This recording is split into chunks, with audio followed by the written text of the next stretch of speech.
What's up guys, Kurt here with another 5-minute guitar lesson. It's Tutorial Tuesday, so let's throw 5 minutes on the clock and learn Give Me Love by Ed Sheeran. Okay, so your first chord is going to be... Actually, on second thought, let's take a look at something more important first. Now hold up for 1 sec if you were thinking about skipping ahead, because if you miss this part, you're missing literally half the point of this song. Let me explain. So as a guitarist, or a singer, or a bed frame flute player, how you play notes is just as important as the actual notes you play. Take a look at this guy.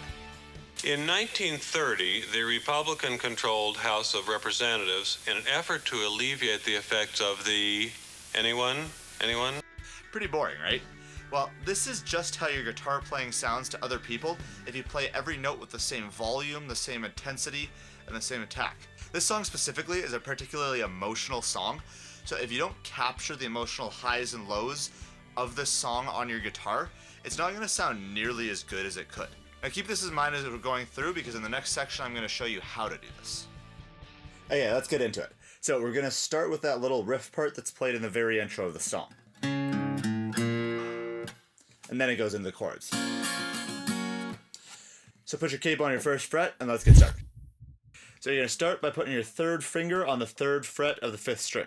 And then what we're going to do from here is you're actually going to play this kind of with a flat finger so that we can play the third fret of the fifth string and then roll it a little bit to play the third fret of the sixth string. See that? Just that subtle little roll there? That's how you're going to get a smooth sound with this. So after that, you're going to play your pinky on the fourth fret of the sixth string and then play the open fifth string.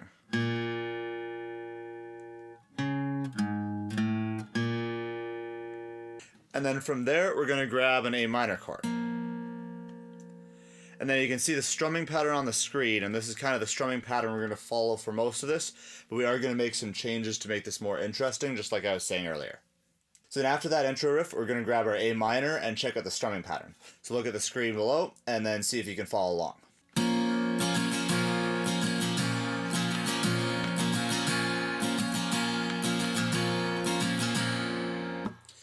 So that's how we're going to be playing the entire verse, all three chords, but we're going to throw in some cool parts to make it more interesting. One important thing to note here is that we're actually playing in 6/4 time instead of 4/4 time, which means in each strumming pattern we're going to count up to 6 beats instead of your usual 4. So in slow motion that kind of looks like this. 1, 2, and 3, and 4, 5, and 6, and 1, 2, and 3, and 4, 5, and 6, and...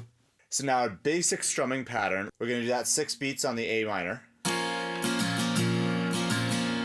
Then we're going to switch to F, and the F I like to play for this song is not your full bar chord, which is really tough, also not the 4-string one, which is a little simpler.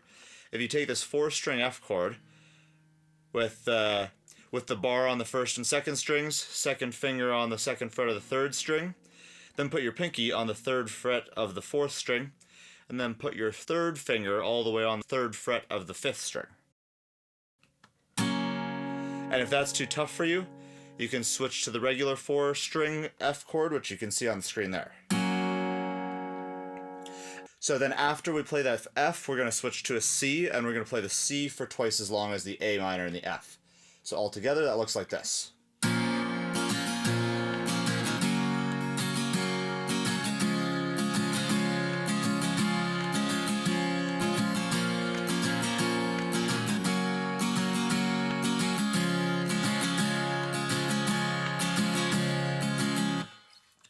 Now, we can make this a lot more interesting than that, because that's pretty plain and boring like we talked about earlier. There's a lot of cool, subtle little things that Ed adds in this actual studio version of the song, so let's try those out. So how this is going to start is with our intro riff, and then this open fifth string is beat 1. So we're going to go 1, 2, and 3, and 4, and then continue on with our riff.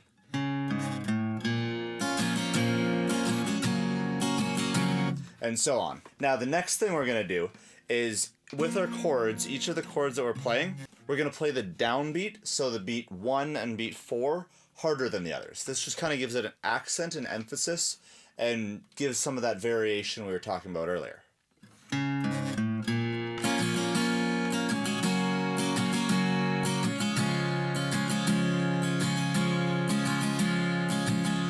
So that just makes some of those notes louder than the others. So now the next thing to add on to emphasize it even further is on the up, down, up, so not on the beats we were talking about earlier. We're going to try and play only the top few strings of the chord. This kind of gives it a thinner and smaller sound, and it's not too critical that you only hit, say, the first, second, and third string. That's kind of what you want to aim for, but if you hit the fourth string, it doesn't matter. It's more that you make the chords smaller and lighter. So what this looks like is this.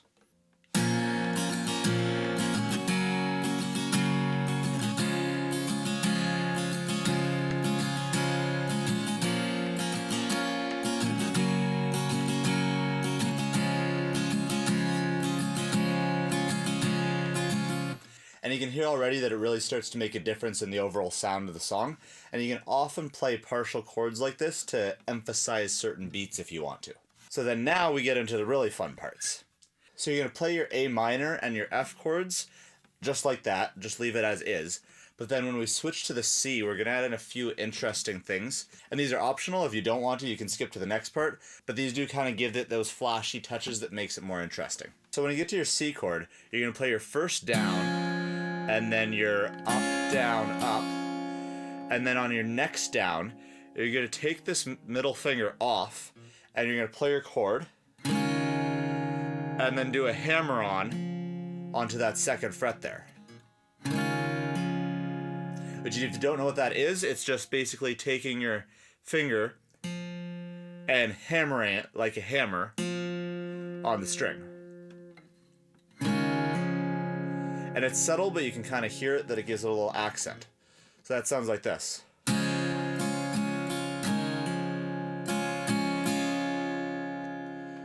And then once you play that, it's going to be... And you're going to do beats 1 and 2 and 3 again. And then play the 5th string, then strum, and then grab the 2nd fret of the 5th string with your middle finger and do the same thing.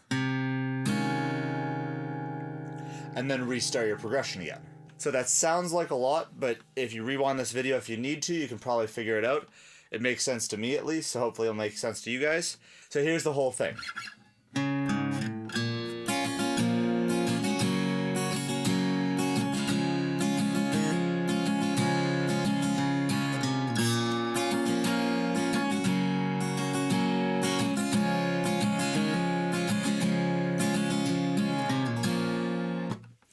And you can play that for the entire verse, or you can just do that for the intro, and then when you come in with the lyrics, you can switch to simpler chords to make it easier for you to sing at the same time. But that's kind of the whole cool thing altogether. Now don't click away just yet, because those aren't the chords used for the entire song, and if you try and do that, it's going to sound like a band practice where every instrument's playing a different song. So next let's move into the pre-chorus, and this is used in all the pre-choruses. Now we're going to use the same strumming pattern to make it simple, but our chord progression is going to change up a little bit. And I'll go through it quickly. So what we're going to do is we're going to grab a D minor, and we're going to play that for 2 bars.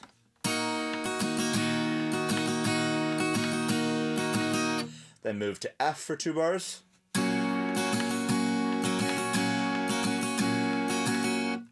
Then C for 2 bars. And then to G for 2 bars.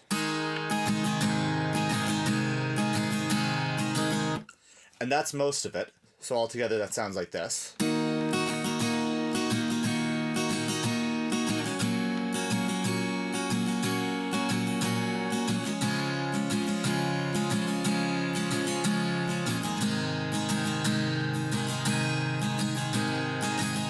And then to end off the pre-chorus, you're going to play D minor for 2 more bars, and then hold an F.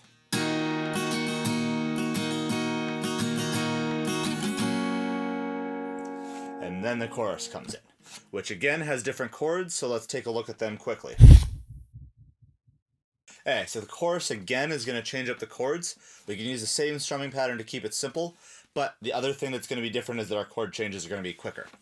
So to keep this short and sweet, I'll just show you the chords on the screen here, and you can try and follow along and play it at your own speed.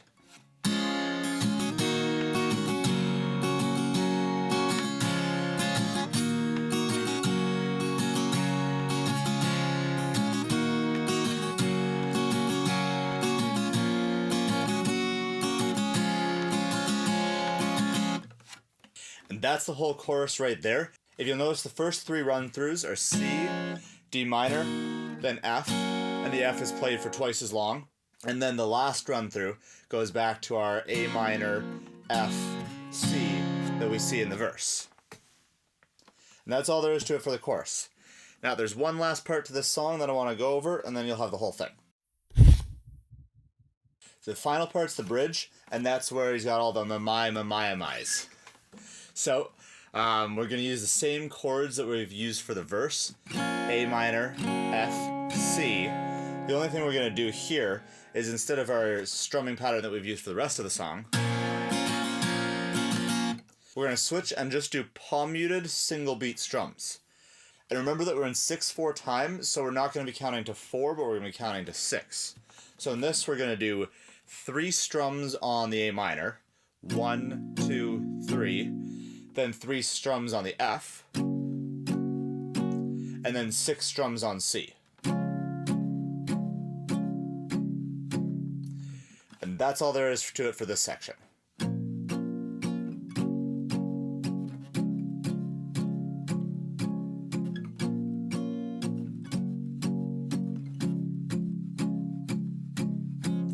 And then you come into the next verse, and the rest of the song is history. So if you can play those 4 parts, you can play the entire song. Hope you enjoyed this. If you did, please leave a like and a comment, let me know. If you haven't already, make sure to hit the subscribe button, and I'll see you on the next Tutorial Tuesday.